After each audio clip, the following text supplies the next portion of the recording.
നമ്മൾ വന്ന ആ വിഷയം. ജയൻ തൃശ്ശൂരിൽ നിന്ന് എന്നോടൊപ്പം ചേരുകയാണ്. ശ്രീ ജയൻ, തൃശ്ശൂർ എവിടെ നിന്നാണ് വിളിക്കുന്നത്?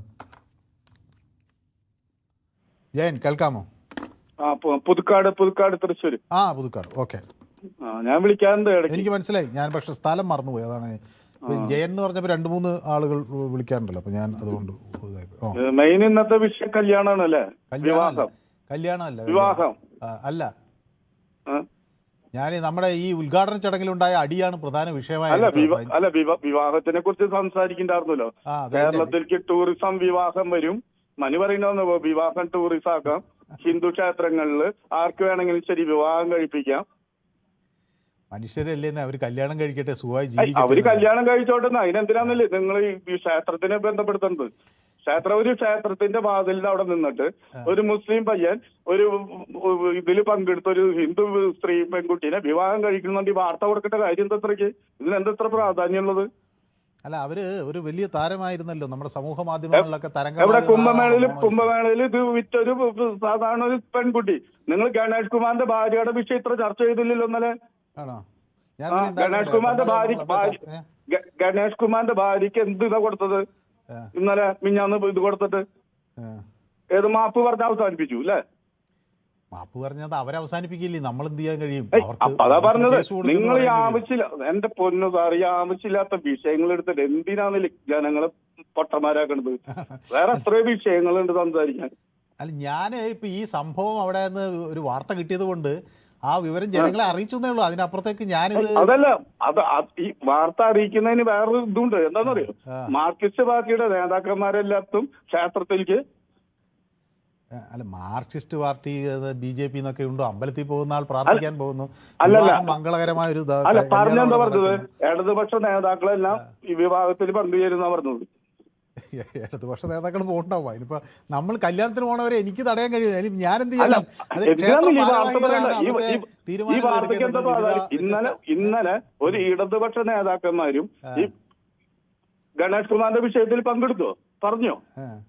പ്രതികരിച്ചില്ല. അവര് മാറിക്കളഞ്ഞു, ഒഴിഞ്ഞു മാറി. അതാണ് പറയുന്നത്. സമയമാകുമ്പോൾ പറയാന്നൊക്കെ ചിലർ പറഞ്ഞു മുങ്ങുന്നത് കണ്ടു.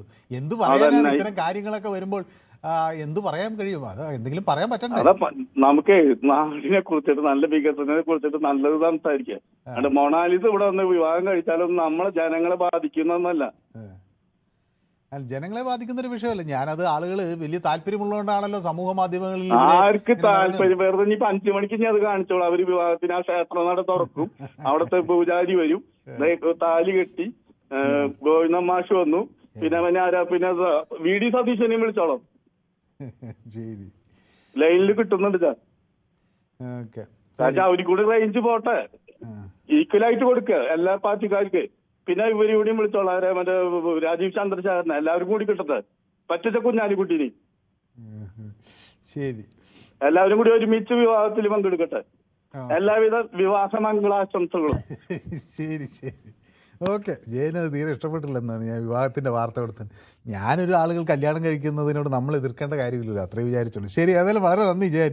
അവിടെ തൃശ്ശൂരിൽ നിന്ന് വിളിക്കുകയും അഭിപ്രായം പറയുകയും ചെയ്യും. അപ്പം ശശിധരൻ പിള്ള പറയുകയാണ് മനു പുലിവാല് പിടിച്ചത്. ഞാൻ ശരിക്കും ഒരു കടുവയുടെ വാലാണ് കേട്ടോ പിടിച്ചത്. അപ്പം ജയൻ വളരെ ക്ഷുഭിതനായിരിക്കാം. പക്ഷേ എനിക്കതിൽ പ്രത്യേകിച്ചൊന്നും പറയാനില്ല. അദ്ദേഹത്തിൻ്റെ അഭിപ്രായം പറഞ്ഞു. ഓക്കെ, അപ്പോൾ സുനിൽകുമാർ എന്നോടൊപ്പം ചേർന്നിട്ടുണ്ട്. മോണോലിസ പോയി പൊതുവേദിയിൽ, മോദിജി പോയി പൊതുവേദി മോണോലിസയായി വന്നു എന്ന് പരിഹസിക്കുന്നവരുണ്ട്.